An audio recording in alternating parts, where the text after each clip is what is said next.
Hello, everyone. You're welcome again to another episode of Reading with Elsie.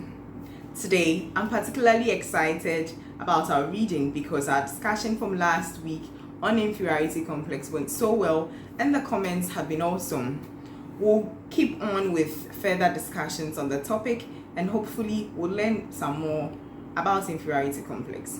Today, we continue our reading on Diary of a Doubled Life Teenager. Here goes. Entry 2, 18th June 2008.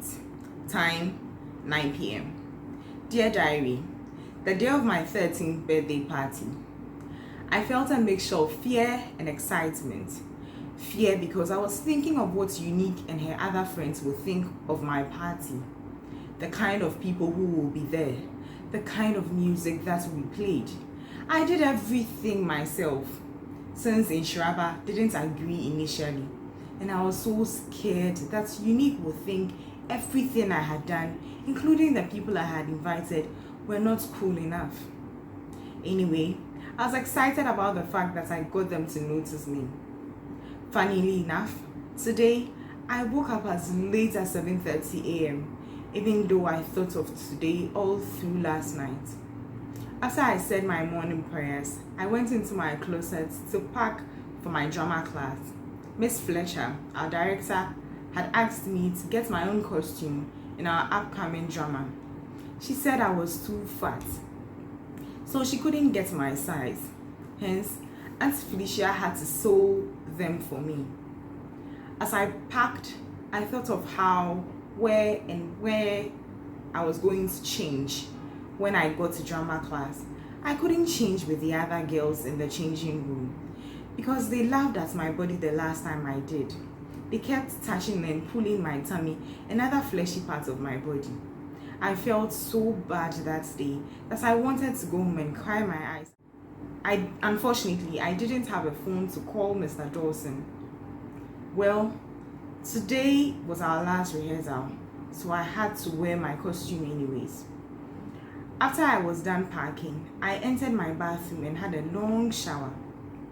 When I stepped out of my room, it was 8:30 a.m. and so I decided to slow down. My drama class begins at 10 a.m. First of all, I went into my dad's study to greet him and then into my mom's library to kiss her good morning. Finally, I went into the dining hall where I met Mrs. Fannell setting up breakfast. Unlike in Shiraba, Mrs. Fannell and I didn't get along very well. She thinks Inshiraba is more intelligent and responsible than I am, but she never gives me the chance to express myself, and she never likes anything I do. First, I just said good morning and sat down for breakfast. When I was done with breakfast, I went into my room, changed into something more presentable, picked up my bag, went to say goodbye to my parents, and then went to look for Mr. Dawson. At drama class, Miss Fletcher had started a scene with Eukaria, a Nigerian girl in my class, and some other two guys, Joseph and Kenneth. I quickly changed into my costume and joined them. We had a lot of fun today because it was Miss Fletcher's birthday and we had a freestyle dance. When I got home, the place was being prepared for my party. I went straight to my mom to thank her for starting the preparations, and then to Mrs. Fannell to thank her for sacrificing her time for the party preparations. I had just 30 minutes to prepare and to calm my nerves. When I entered my room, there was Inshiraba with smiles all over her face. I was happy to see her, and she helped me pick my outfit, and as usual, it was great and I loved it. Just when I felt I had all the time to calm my nerves, there was Mrs. Fannell at my door. Ayeyi, 3 of your friends are here and their parents are speaking to your mom. I hadn't gathered enough courage to meet them, so I just looked at them through my window and sat down against the dress up for my party.